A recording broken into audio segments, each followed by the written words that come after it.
Bienvenue, voici l'édition des régions, le journal des rédactions régionales de France 3. La mort de 3 militaires tués par balle à Montauban cet après-midi. 3 hommes en tenue âgés de 28, 26 et 24 ans ont été la cible d'un motocycliste alors qu'il retirait de l'argent à un distributeur de billets. La fusillade a eu lieu devant un centre commercial non loin de la caserne du 17e régiment du génie parachutiste auquel appartenaient les victimes. Un important dispositif est déployé pour retrouver le tueur. Troublante coïncidence, dimanche dernier à Toulouse, un militaire parachutiste de 30 ans qui n'était pas en service, a été tué d'une balle dans la tête dans un quartier résidentiel par un meurtrier qui a pu prendre la fuite. De leur côté, les ouvriers d'ArcelorMittal, eux, se sont rendus au QG de campagne de Nicolas Sarkozy pour manifester. Une action de courte durée, car ils ont été chassés par les CRS à coups de gaz lacrymogène. Face à cet accueil, ils ont annoncé qu'ils n'iraient pas lundi à l'Elysée, où le chef de l'État les avait invités. Les métallos continuent à se battre pour leur site de Florange, où les hauts fourneaux sont à l'arrêt depuis 6 mois. L'usine produit pourtant les meilleurs aciers du monde, des matériaux haut de gamme pour l'industrie de l'emballage et l'automobile. PSA, Volkswagen, Audi, BMW ou encore Daimler, l'élite des constructeurs automobiles européens exige la qualité Made in Florange. ArcelorMittal Lorraine a mis au point Usibor, un acier révolutionnaire, 5 fois plus résistant et qui réduit le poids de l'armature des véhicules de 20%. Les commerciaux prévoient une explosion de la demande d'Usibor de 50% d'ici à 2015. On offre des produits à vraiment très haute valeur ajoutée qui sont demandés par les clients les plus prestigieux. Alors par exemple en automobile, nos clients c'est qui? C'est les clients en particulier, les clients allemands, les constructeurs allemands qui fabriquent des voitures dont on sait qu'elles sont de haute qualité. Et ces clients allemands nous commandent des produits aussi bien pour les caisses de structure que pour les pièces de peau. Et Florange se distingue particulièrement par rapport à son offre vis-à-vis d'autres sites ArcelorMittal, mais aussi vis-à-vis de la concurrence. Pour les aciers d'emballage, le packaging, ArcelorMittal Lorraine est la seule usine au monde à produire les plus fines épaisseurs, 90 microns quand la concurrence arrive péniblement à 130 microns. Avec cette position de leader mondial, les salariés admettent difficilement le manque d'investissement chronique dont souffre le site lorrain.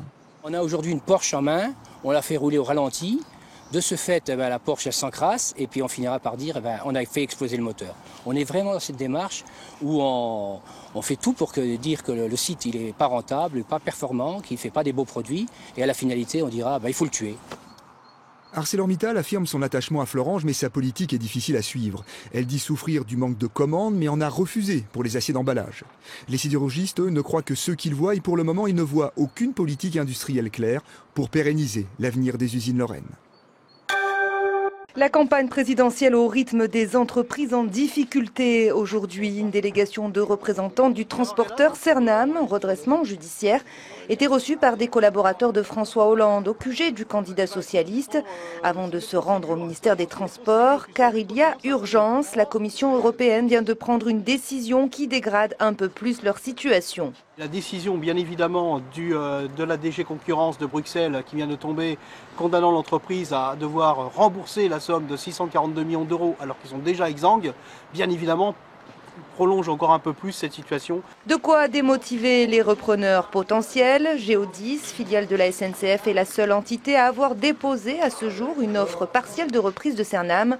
Elle prévoit de conserver la moitié des 1600 emplois. Les guichetiers de la Poste étaient appelés à la grève aujourd'hui pour dénoncer leurs conditions de travail et les suppressions de postes au sein du groupe. Ce mouvement national intervient 4 jours après le suicide d'un cadre de la Poste dans le Finistère. Avant de mettre fin à ses jours, ce dernier a transmis au syndicat des documents accablants pour l'entreprise. On va transmettre l'ensemble des autres documents au procureur de la République. Parce qu'il semblerait que les premiers éléments qu'il a en sa possession ne permettent pas de qualifier donc la situation de harcèlement. Notre avis est différent. L'ensemble des documents qu'on a en notre possession laisse penser le contraire. De son côté, la direction de la Poste a entamé un cycle d'écoute et de dialogue sur la santé et le bien-être au travail. Les expulsions locatives vont pouvoir reprendre. Le 15 mars signe la fin d'une trêve de 4 mois, une date synonyme d'angoisse pour de nombreuses personnes. C'est le cas de cet homme en Seine-Saint-Denis. C'est la peur, c'est l'angoisse, c'est horrible quoi, se retrouver à la rue. Moi, j'évite de parler à mes enfants de ce problème-là, quoi. En France, plus de 100 000 personnes sont engagées dans des procédures, mais avant l'expulsion, des médiations sont tentées.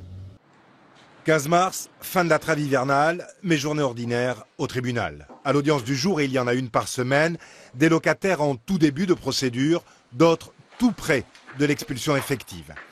À l'étage, au-dessus, un bureau exigu. On y reçoit sans rendez-vous. Ici, caisse d'allocation familiale, association d'aide sociale, avocats cherchent à déminer ensemble les situations, apporter des réponses, du concret. L'avocat peut aussi leur expliquer qu'ils ont des droits et qu'ils peuvent se faire assister dans le cadre de la procédure. Et dans ce cas-là, on leur conseille un avocat qui est spécialisé en droit du loyer. Et puis la personne intervenante de l'association peut aussi leur dire, bon, maintenant, il va falloir faire des recherches de logement. Et nous, on peut vous suivre dans le cadre de ces recherches de relogement et on peut vous aider. En toile de fond, un double constat. Loyers et charges, notamment l'hiver, augmentent fortement et les propriétaires sont plus agressifs. Les bailleurs sociaux serrent leur gestion, les privés, eux, aussi, courent après l'argent. On voit également émerger des situations de ménages pour qui le loyer va payer un complément de retraite, le loyer va rembourser un prêt, etc. Et où donc effectivement la latitude par rapport à l'impayé de loyer est très faible puisque ça fait partie du budget du ménage. À l'audience, quelques propriétaires sont là, dialogue impossible autour d'une dette. Avec l'aide de la CAF, il n'avait pas grand-chose à payer. Je crois qu'il devait payer 200 €, quelque chose comme ça. Il a juste demandé qu'est-ce qu'il faut faire. Qu'est-ce qu'il faut faire? C'était bien simple. Hein. S'il avait payé, il n'y avait pas de problème. 52 dossiers appelés à l'audience ce matin, journée standard au tribunal. La stupeur et l'effroi à la mairie de Jacou, dans l'Hérault. Un employé municipal a été arrêté après que des centaines d'images pédophiles ont été retrouvées dans son ordinateur. C'est un collègue qui a donné l'alerte. Nous l'avons mis à pied immédiatement, dès que nous avons eu connaissance de ces agissements, et une procédure de licenciement est en cours. Âgé de 42 ans, l'homme travaillait quotidiennement au contact des enfants de la commune. Il s'agit maintenant de retrouver tous ceux qu'il a approchés. Il a été mis en examen et écroué. Justice toujours, avec un procès pour esclavagisme à Bourg-en-Bresse. À la barre, l'épouse d'un proche de Kadhafi, accusée d'avoir employé 4 Tanzaniens dans des conditions indignes dans sa résidence secondaire de l'Ain. La prévenue était absente à l'audience. Une peine de 2 ans de prison avec sursis a été requise contre elle. Kafa Kachour Béchir n'était donc pas là pour entendre le réquisitoire. Colère de l'avocat général face à cette absence. Un mépris de plus, selon lui, pour ces 4 Tanzaniens, ex-domestiques, corvéables à merci dans cette prison dorée, cette villa de 600 mètres carrés à 2 pas de Genève. Les faits d'esclavagisme semblent alors très clairs. Le parquet requiert 2 ans de prison avec sursis et 50 000 € d'amende. Mais dans sa plaidoirie, l'avocat de la richissime épouse de l'ex-chef de cabinet de Mouammar Kadhafi cherche à semer le doute. Comment l'opération, comment cette affaire a-t-elle débuté? Pourquoi et à l'initiative de qui? C'est tout à fait clair. Le Kombari est en relation avec la CIMAD et ils mettent en place une mécanique tout simplement pour éviter d'être expulsés. Le seul moyen pour eux de rester, c'est de dire qu'ils ont été victimes de faits d'esclavagisme. Tout aurait donc été fomenté pour obtenir des papiers. Difficile à croire quand des certificats médicaux confirment la dénutrition d'une des Tanzaniennes. Des ex-employés qui n'avaient le droit de manger que les restes sans toucher de salaire à la fin du mois. Pour 2 ans et demi de travail, l'une d'elles a gagné 1 500 $ et le droit de se taire. Ils ont tellement subi qu'entendre encore dire qu'ils sont à l'origine du problème alors qu'ils ne sont que des victimes les aura pas instantanément choqués. C'est peut-être effectivement plus tard, après une certaine digestion, que ça peut poser problème. Ceci étant dit, il est fort possible, et c'est ce que je souhaite, que la décision de justice remette les choses à leur place. Le jugement a été mis en délibéré au 25 avril. Le retour des punaises de lit en France. Ces insectes suceurs de sang avaient disparu depuis 50 ans dans la plupart des pays développés.